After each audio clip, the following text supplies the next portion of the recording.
Hello everyone, स्वागत है आपका स्टडी मेरी जिद में।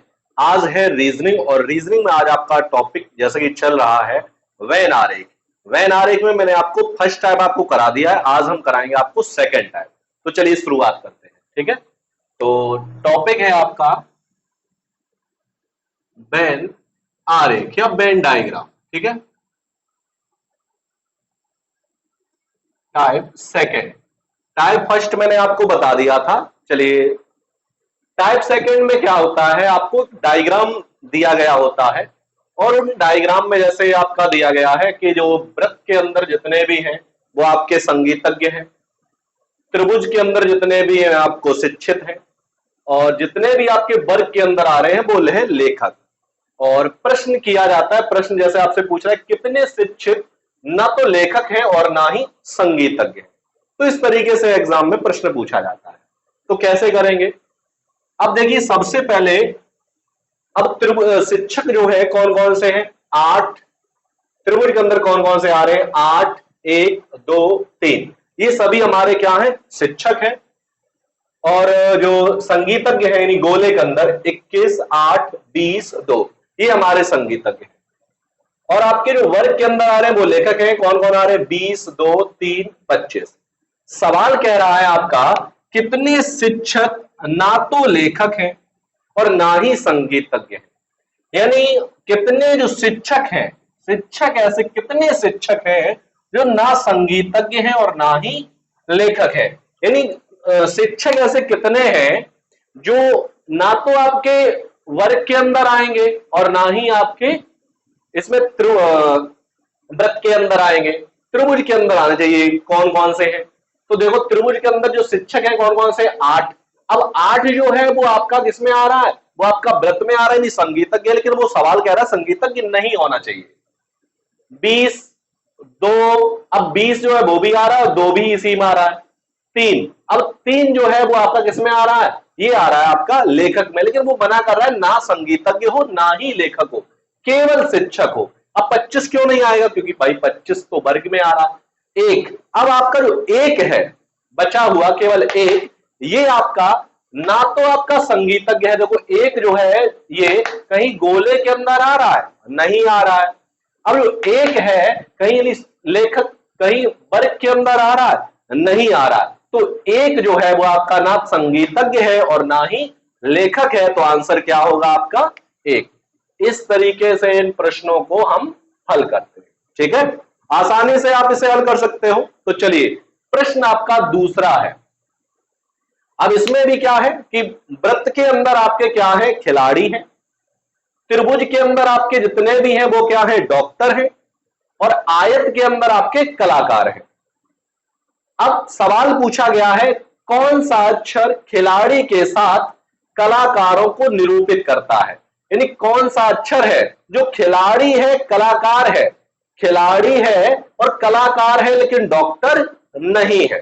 सवाल कह रहा है कौन सा ऐसा अक्षर है जो खिलाड़ी के साथ साथ कलाकार को निरूपित करता है लेकिन डॉक्टर नहीं है। अब डॉक्टर त्रिभुज के अंदर जितने भी हैं भाई निकाल लो।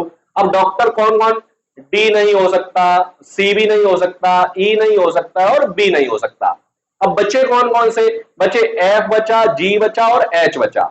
अब जो एफ है, अब ये देखो एफ जो है वो आपका आयत के अंदर भी आ रहा है और आपका गोले के भी अंदर आ रहा है, लेकिन त्रिभुज के अंदर नहीं आ रहा है। यानी जो एफ है वो खिलाड़ी भी है और आपका कलाकार भी है, लेकिन आपका डॉक्टर नहीं है। लेकिन अगर मैं बात करूं जी की, तो जी जो है वो आपका कलाकार नहीं है, क्योंकि जी जो है वो आपका आयत के अंदर नहीं आ रहा है, लेकिन जी केवल खिलाड़ी ही है। इसी प्रकार एच भी केवल खिलाड़ी ही है। तो आंसर क्या होगा आपका, आंसर हो जाएगा आपका एफ।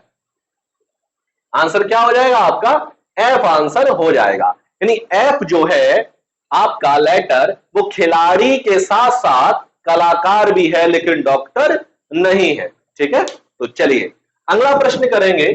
प्रश्न नंबर तीसरा है आपका कि इस गोले के अंदर जो आपके ये वृत्त है, इस वृत्त के अंदर आपके शिक्षित लोग हैं। अब इस वृत्त के अंदर कौन कौन से आ रहे हैं, ए, बी, ई और डी।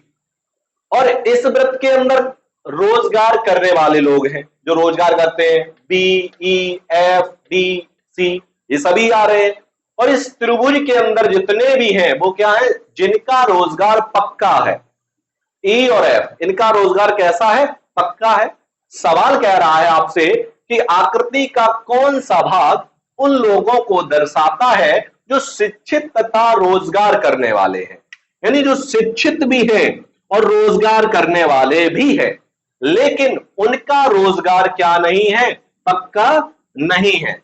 यानी करना क्या है, हमें बताना यह है कि ऐसे कितने शिक्षित और रोजगार लोग हैं जिनका रोजगार पक्का नहीं है, यानी शिक्षित और रोजगार करने वाले बताने हैं जो इस गोले के अंदर ना, यानी रोजगार, जिनका रोजगार पक्का नहीं इसके अंदर, इन त्रिभुज के अंदर नहीं आए, इन दोनों में आए। अब देखो ए जो है वो एक क्यों नहीं हो सकता, क्योंकि ए जो है वो आपका केवल शिक्षित है, वो आपका रोजगार नहीं कर रहा है। कहीं रोजगार वाले गोले में आ रहा है, नहीं आ रहा, तो ये तो नहीं होगा। अब बी हो सकता है, बी देखो शिक्षित भी है, बिल्कुल भाई, और रोजगार करने वाला भी है, बिल्कुल सही है, और जिनका रोजगार पक्का है। अब भाई इसका रोजगार पक्का बी का नहीं है, वो भाई कह रहा है जिसका रोजगार पक्का नहीं है, तो भाई बी आपका हो सकता है, बिल्कुल हो जाएगा, बी हो जाएगा, ठीक है। अब आपका डी, अब क्या डी हो सकता है, देखो हमें त्रिभुज के अंदर वाले नहीं देखने हैं तो उन्हें छोड़ दो, एफ और ई को छोड़ देंगे। डी हो सकता है, देखो डी जो है वो शिक्षित के अंदर भी आ रहा है और रोजगार करने वाले के भी अंदर आ रहा है, लेकिन त्रिभुज के अंदर नहीं आ रहा है, तो भाई डी भी आपका हो जाएगा। क्या सी हो सकता है, सी बिल्कुल नहीं हो सकता है, क्यों, क्योंकि ये रोजगार करने वाले के अंदर ही आ रहा है, लेकिन आपका जो शिक्षित है उसके अंदर सी नहीं आ रहा है, तो इसका मतलब क्या है, आंसर जो है वो आपका बी और डी है। बी और डी ऐसे व्यक्ति हैं जो शिक्षित भी हैं और रोजगार करने वाले भी हैं, लेकिन आपके क्या नहीं है, जिनका रोजगार पक्का नहीं है, ठीक है। तो उम्मीद करता हूं समझ में आ रहा होगा आपको। लास्ट प्रश्न है इसी टाइप का आपका नंबर 4, कि आपके त्रिभुज के अंदर शिक्षित व्यक्ति दिए गए हैं और आपके वृत्त यानी गोले के अंदर नियोजित व्यक्ति है, और इस वर्ग के अंदर आपके कैसे हैं, पिछड़े लोग हैं। सवाल कह रहा है कि कितने शिक्षित लोग नियोजित हैं, कितने शिक्षित लोग नियोजित हैं लेकिन क्या नहीं है, पिछड़े नहीं है। तो भाई पिछड़े हमें गिनने ही नहीं है, तो पिछड़े ना तो 15 होगा, ना 6 होगा, ना 17 होगा, ना 5 होगा। क्यों, क्योंकि पिछड़े हम निकाल लेंगे, क्योंकि वर्ग के अंदर जितने हैं वो पिछड़े हैं, और सवाल कह रहा है कि शिक्षित और नियोजित बताने हैं, हमें पिछड़े नहीं बताने हैं। अब कौन कौन से बच्चे, 8 बचा, 9 बचा और 6 बचा। अब 8 जो है क्या वो शिक्षित है, भाई बिल्कुल है। नियोजित है 8, नियोजित 8 नहीं है, क्योंकि इस गोले के अंदर नहीं आ रहा है, तो 8 भी आपका नहीं होगा। अब क्या 6 हो जाएगा, देखो शिक्षित के अंदर भाई आ रहा है 6 और नियोजित के भी अंदर 6 आ रहा है, तो 6 आपका आंसर हो जाएगा। क्या हो जाएगा आपका आंसर, 6, लेकिन 9 नहीं होगा। क्यों नहीं होगा, क्योंकि जो त्रिभुज के अंदर शिक्षित लोगों के अंदर नहीं आ रहा है।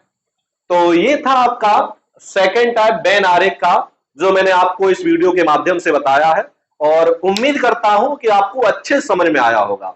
मिलते हैं हम आपको अगले वीडियो में नए टॉपिक के साथ, तब तक के लिए धन्यवाद।